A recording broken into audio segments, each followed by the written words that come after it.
नमस्कार दोस्तों, आपके अपने favourite YouTube channel Shyam classes English में स्वागत है। मैं सुरेश कुमार। दोस्तों, आपको 19 मार्च का पेपर हमने शाम को बता दिया था। अभी सुबह मॉर्निंग में आपको सामान्य हाथ औजारों के बारे में बता रहे हैं, यानी इनसे रिलेटेड एग्जाम के हर पेपर में 2 या 3 क्वेश्चन आ रहे हैं। तो दोस्तों, आज हम आपको लगभग 35 क्वेश्चन बताएंगे। तो इन 35 क्वेश्चन में 2 या 3 क्वेश्चन कन्फर्म एग्जाम में पूछे जाएंगे। तो दोस्तों, इस क्लास को पूरा देखना, क्योंकि इसमें से आपको कन्फर्म 2 या 3 क्वेश्चन देखने को मिलेंगे और काफ़ी इजी क्वेश्चन है यार, क्योंकि औजारों वाले लेसन में से 2 या 3 क्वेश्चन हर एग्जाम में हमने देखा है कि 15 मार्च से स्टार्ट लेके आज 19 मार्च हो चुकी है, तो यहाँ तक क्वेश्चन पूछे। तो कल आपकी 20 तारीख एग्जाम है, तो अभी ये मॉर्निंग क्लास स्टार्ट हो रही है। तो दोस्तों, अगर आप चैनल को पहली बार विजिट करें हो तो सब्सक्राइब जरूर करना। अगर वीडियो आपको अच्छा लगे तो इसको लाइक करना, अपने दोस्तों के साथ अधिक से अधिक शेयर करना और बेल आइकन को दबाना, जिससे अगली क्लास को आपको नोटिफिकेशन मिल जाएगा। तो मैं ज़्यादा वक्त खराब नहीं करता हूँ और स्टार्ट करता हूँ। लगभग 35 क्वेश्चन है, तो लगभग ज़्यादा नहीं, 15 या 20 मिनट की क्लास होने वाली है दोस्तों। तो दोस्तों, अगर आपको एग्जाम में अच्छे नंबर लाने हैं तो ये वीडियो लास्ट तक जरूर देखना। तो मैं स्टार्ट करता हूँ। पहला क्वेश्चन आया है आपका, इंसुलेटेड स्क्रू ड्राइवर यानी पेचकस का हैंडल निम्न में से किसका बना होता है, यानी उसका हैंडल किसका बना होता है दोस्तों।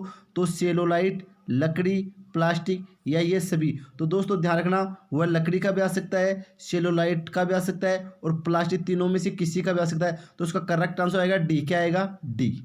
अगला क्वेश्चन है दोस्तों, फर्मर चीजल का दूसरा नाम क्या है। दोस्तों, आपकी फर्मर चीजल यानी आपकी छेनी आती है, तो आपकी फर्मर चीजल यानी कुल मिला के आपकी चीजल दो प्रकार की होती है, फर्मर चीजल और कोल्ड चीजल। तो यहाँ पर आपको पूछा कि फर्मर चीजल का दूसरा नाम बताइए। तो फर्मर चीजल को बोलते हैं दोस्तों चोरसी। क्या बोलते हैं?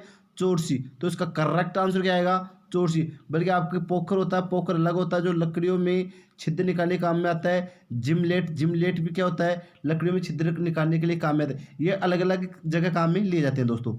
अगला क्वेश्चन है दोस्तों, motor fitting, motor fitting alignment में कौन सा औजार काम में लिया जाता है। तो बताओ दोस्तों, मोटर फिटिंग अलाइनमेंट में कौन सा औजार काम में लिया जाता है। तो दोस्तों हमेशा ध्यान रखना, मोटर फिटिंग अलाइनमेंट के लिए हमेशा हम रेती लेंगे। क्यों? क्योंकि उसका अलाइनमेंट छोटा या बड़ा रहने के हो जाता है, तो उसे सरफेस यानी साफ करने के लिए हम रेती काम लेंगे। तो उसका करेक्ट आंसर आएगा रेती। क्या आएगा? रेती। पुली, पुलर और बेयरिंग पुलर अलग होते हैं, जो मोटर की शाफ्ट को खोलने और कसने के काम में आते हैं। वायर इस टाइम पर होता है, जो क्या होता है, वायर का इंसुलेशन छीनने के काम में आता है। फेज टेस्ट क्या होता है? जो फेज की उपस्थिति दर्शाता है। ठीक है दोस्तों, जो लगभग 500 वोल्टेज तक की माप सकता है। अगला क्वेश्चन दोस्तों, छेनी के आगे का सिरा खराब होने पर उसका क्या किया जाना चाहिए। तो बताओ दोस्तों, अगर कोई आपके पास छेनी है तो उसके आगे का सिरा खराब होने पर क्या किया जाना चाहिए। टेम्परिंग, ग्राइंडिंग, ए और बी दोनों, या हटा देना चाहिए। तो टेम्परिंग यानी क्या होता है? यानी उच्च तापमान पर जब किसी धातु को पिघलाया जाता है तो उसे बोलते हैं टेम्परिंग। यानी कुल मिला के उसे टेम्परिंग करके उसे न्यू आकार दे दिया जाता है आगे से। तो उसका करेक्ट आंसर आएगा ए। अगला क्वेश्चन है दोस्तों, हाँ, सेंटर पंच का निर्माण किस धातु से किया जाता है। बहुत ही अच्छा क्वेश्चन दोस्तों, सेंटर पंच का निर्माण किस धातु से किया जाता है। तो दोस्तों सेंटर पंच का निर्माण हम स्टील से करते हैं। किससे करते हैं?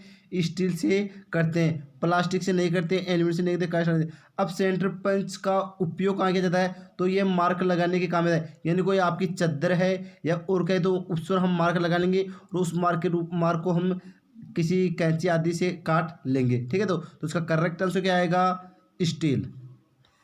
अब देखो दोस्तों, आप चित्र में देख रहे हो। अब चित्र में देखो दोस्तों, आपको पूछ क्या रहा है, देखो, निम्न में से इंसुलेटेड कॉम्बिनेशन प्लायर का आरेख कौन सा है। यानी आपको लगभग 4 प्रकार के प्लायर दिखा रहा है और इनमें आपको पूछ रहा है कि कॉम्बिनेशन प्लायर बताइए। तो दोस्तों लगभग आप सभी जानते हो कि आपका पहला है जो आपका कॉम्बिनेशन प्लायर है, दूसरा है जो आपका कौन सा है, कटर प्लायर है, तीसरा है जो आपका क्या है, ये तीसरा आपका जो है राउंड नोज प्लायर है। तो इनमें करेक्ट आंसर क्या आ रहा है? तो इसका करेक्ट आंसर आपका ए नंबर आ रहा है।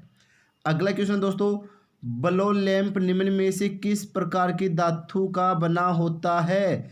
बलो लैंप निम्न में से किस प्रकार की धातु का बना होता है? तो बताओ दोस्तों, ब्लो लैंप किसका बना होता है? तो दोस्तों आपका ब्लो लैंप होता है वो तांबे का बना होता है। किसका बना होता है? तांबे का बना होता है, जिसमें हम केरोसिन डालते हैं और जिसे आप लगभग आप घरों में देखते हो, पहले वो चिमनी से आती थी, तो वो चिमनी की तरह आपका ब्लो लैंप होता है, जिसमें क्या होता है कि आपका जो ब्लो लैंप है उससे भी क्या किया जाता है, जैसे आपकी सोल्डरिंग की जाती है, तो सोल्डरिंग जैसे आपकी ब्लो लैंप से भी क्या की जाती है, सोल्डरिंग की जाती है। तो इसका करेक्ट आंसर आएगा तांबे।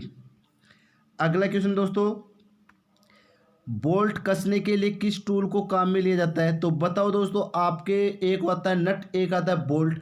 तो क्वेश्चन में आपको पूछ रहा है कि बोल्ट कसने के लिए किस टूल को काम में लिया जाता है? तो दोस्तों इसको करने के लिए क्या करेंगे, एक तो आता है आपका एडजस्टेबल रिंच, एक आता है स्पिनर सेट।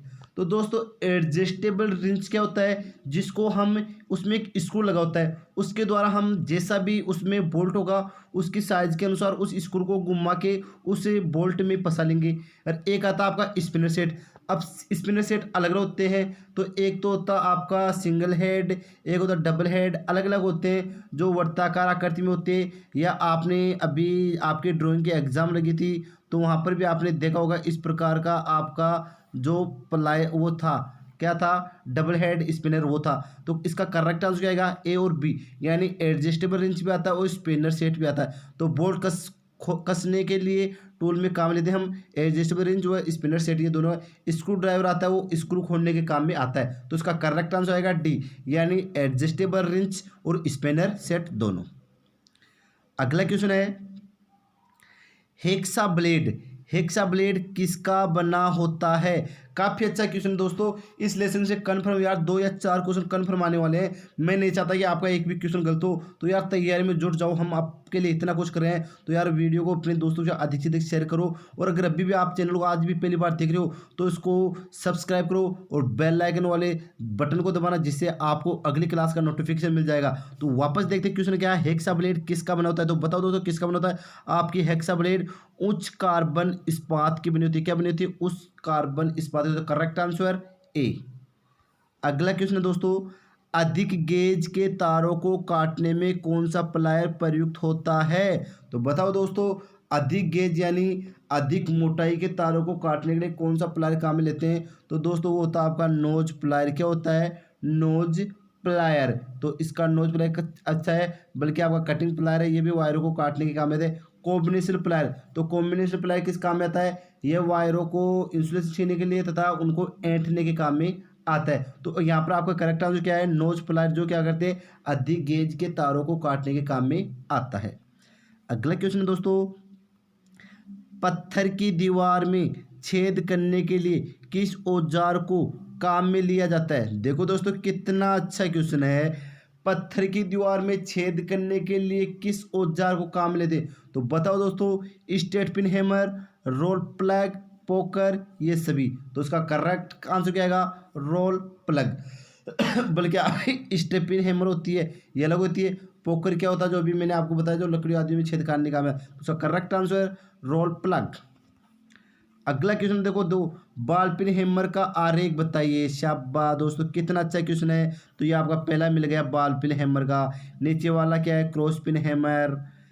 ये नीचे वाले दोनों ही क्रॉस पिन हैमर के हैं दोस्तों। तो उसका करेक्ट आंसर आपका ए आ गया, यह है बॉल पिन हैमर।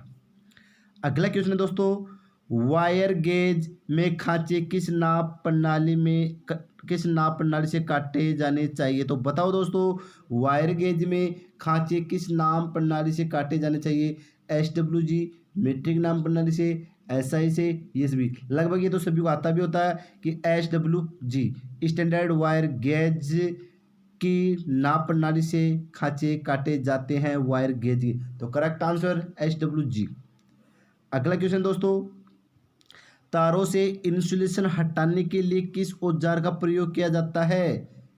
तारों से इंसुलेशन हटाने के लिए किस औजार का प्रयोग किया जाता है? तो बताओ दोस्तों, knows plier, electrician knife, wire gauge, या क्लिपिंग टूल। तो दोस्तों ध्यान रखना, इंसुलेशन तारों का इंसुलेशन हटाने के लिए हमेशा हम इलेक्ट्रिशियन चाकू या नाइफ काम में लेते हैं। तो correct answer B. Wire gauge से वायर की मोटाई मापी जाती है। नोज प्लायर से आपको बता दिया कि जिसकी मोटाई तारों के दिगों से काटने का।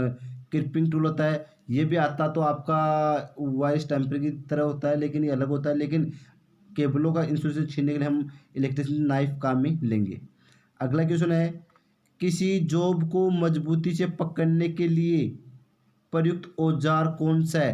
तो दोस्तों ये तो आप सभी जानते हो कि लेप में आप देखते हो कि आपकी जो बेंच होती है वहाँ पर एक वाइस लगा होता है, तो ये बोलते हैं बेंच वाइस। तो उसका करेक्ट आंसर क्या आएगा? यानी मजबूती से वही पकड़ेगा। जब भी हम कोई भी जॉब डालेंगे तो वहाँ क्या रहेगी, इस तरह की हिलेगी डुलेगी। तो उसका करेक्ट आंसर आ जाएगा वाइस।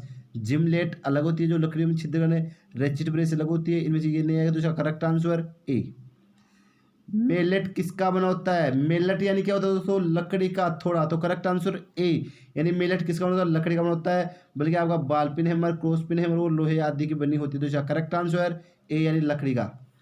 अगला क्वेश्चन है, लोहे के तार व पत्ती को सीधा करने के लिए किस हैमर का प्रयोग किया जाता है? तो अभी ये लगभग सभी को आता होगा कि आपका लोहे के तार पत्तियां को सीधा करने के लिए किस हैमर का प्रयोग करेंगे?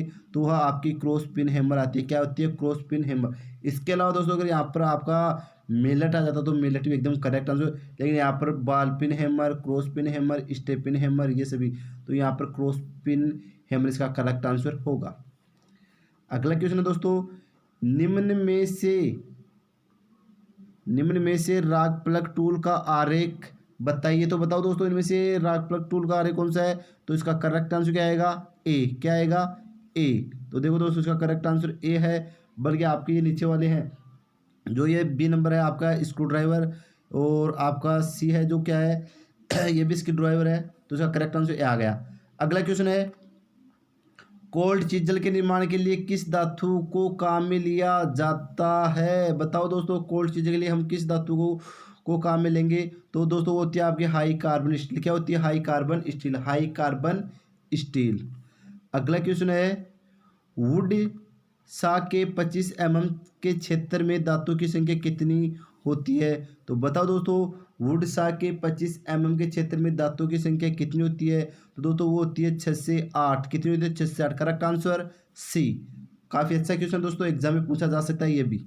अगला क्वेश्चन है दोस्तों, टेननसा 250 mm के ब्लेड की चौड़ाई का मान कितना होगी?